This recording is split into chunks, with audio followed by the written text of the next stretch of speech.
So once you've gone ahead and imported or manually inserted all of your prices and short breaks set up for each property, you may have some identical or similar properties that you want to apply similar pricing to. You do have the option to copy prices and copy short breaks. It's just important to note that prices can only be copied to and from enabled properties, so not disabled properties. So you must always ensure that they're using the same pricing module. So they're both using daily pricing or they're both using length of stay. Copying short breaks and copying prices will not affect any of your existing bookings. It's obviously just going to make changes to your price planner so that any future bookings that take place will be based on what is within your price planner going forward. Let me just take you through a couple of scenarios of when you might actually want to use this option. The idea behind it is you may want to copy your prices from 1 year the next year for the same property. So as in, I've got 2023 prices currently and I want to put in my 2024 prices in. You may decide that you want to increase the price for property in the same year or even the upcoming year. So within the options, you have the option to add a price change. So you can do this by a percentage or a set price. So that's what the price changes is.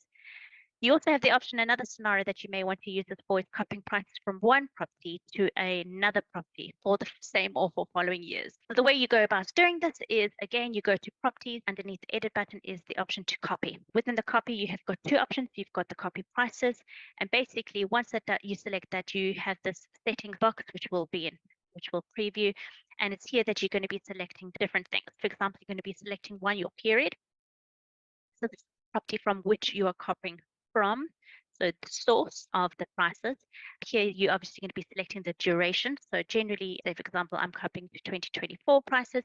I'll select my source here to be 2023 and select the property that I'm going to select here. So that will maybe be my test demo one that I've done before. You're then going to be selecting the destination for these prices. So the copy to, so maybe it's another property or it's the same property but another year.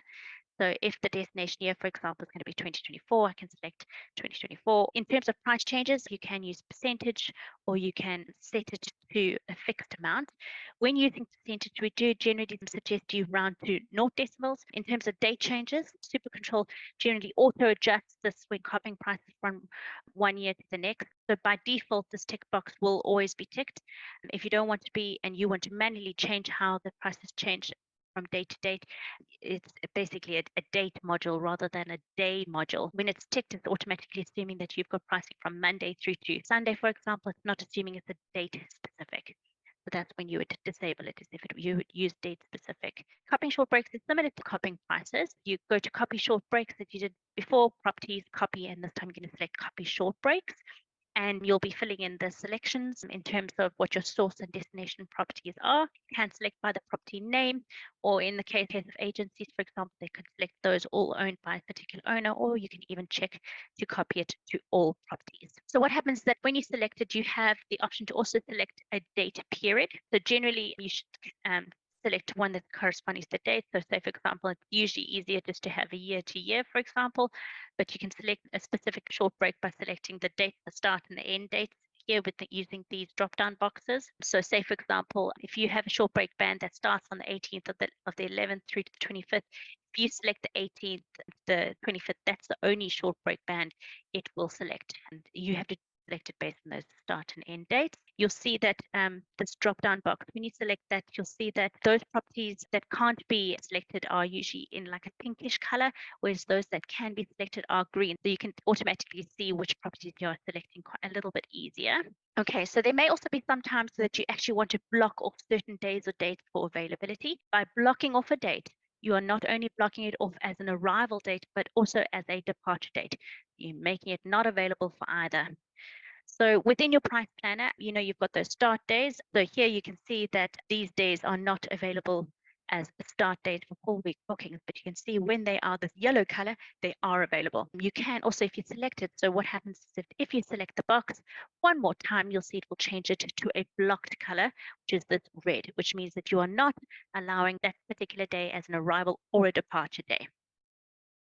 Often what happens is that people said they are unable to change it, as in to block a day, or they're unable to change a day to being allowed again, and that would be because they have got a short break price band covering it. Okay, so say for example, if you're unable to change any of your start days to what you would like it, as in select it a couple of times, you'll see every time you select the box, it will come up with a warning. It says enable day or disable day or block day. If those are not coming up, you may have to delete your short break and re-put it in after you've made those changes.